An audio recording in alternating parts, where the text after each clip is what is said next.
अपनी क्षमता पहचाने। एक गांव में एक आलसी आदमी रहता था।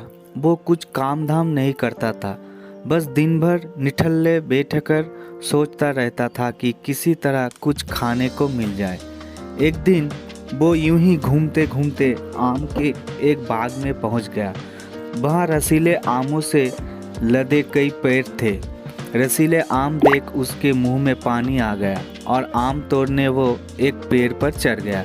लेकिन जैसे ही वो पेड़ पर चढ़ा, बाग का मालिक वहां आ पहुंचा। बाग के मालिक को देख आलसी आदमी डर गया और जैसे तैसे पेड़ से उतरकर वहां से भाग खड़ा हुआ। भागते भागते वो गांव के बाहर स्थित जंगल में जा पहुंचा। वहां बुरी तरह से थक गया था, इसीलिए एक पेड़ के नीचे बैठकर सुस्ताने लगा। तभी उसके नज़र एक लोमड़ी पर पड़ी। उस लोमड़ी की एक टांग टूटी हुई थी और वो लड़खड़ाते चल रहे थे।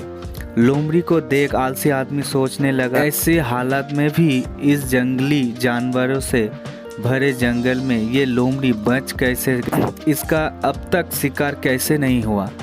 जिज्ञासा में वो एक पेड़ पर चढ़ गया और वहाँ बैठकर देखने लगा कि अब इस लोमड़ी के साथ आगे क्या होगा।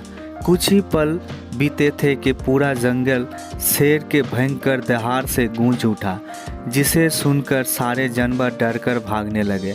लेकिन लोमड़ी अपनी टूटी टांग से साथ भाग नहीं सकती थी। वो वही खड़ी रही।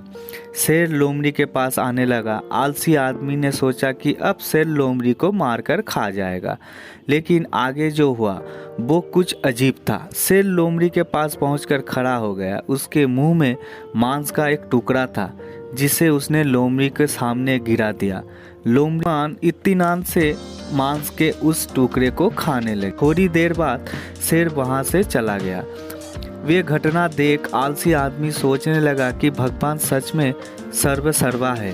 उसने धरती के समस्त प्राणियों के लिए, चाहे वो जानवर हो या इंसान, खाने पीने का प्रबंध कर रखा है। वो अपने घर लौट आया।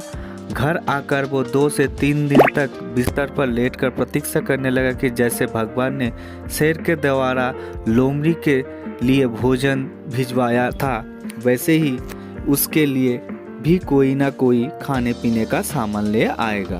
लेकिन ऐसा कुछ नहीं हुआ। भूख से उसकी हालत खराब होने लगी। आखिर उसे घर से बाहर निकलना ही पड़ा।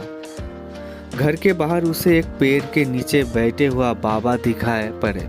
वो उनके पास गया। जंगल का सारे घटना उनसे बोले, बाबा जी, भगवान मेरे साथ ऐसा क्यों कर रहे हैं? उनके पास जानवर के लिए भोजन का प्रबंध है, लेकिन इंसानों के लिए नहीं। बाबा जी ने उत्तर दिया, बेटा, ऐसे बात नहीं है। भगवान के पास सारे प्रबंध है, दूसरों की तरह तुम्हारे लिए भी। लेकिन बात यह है कि वो तुम्हें लोमड़ी नहीं, शेर बनाना चाहते हैं।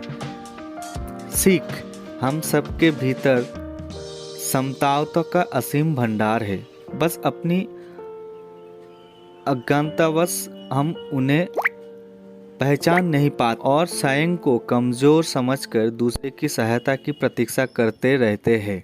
स्वयं की क्षमता पहचानिए, दूसरे की सहायता की प्रतीक्षा मत करिए।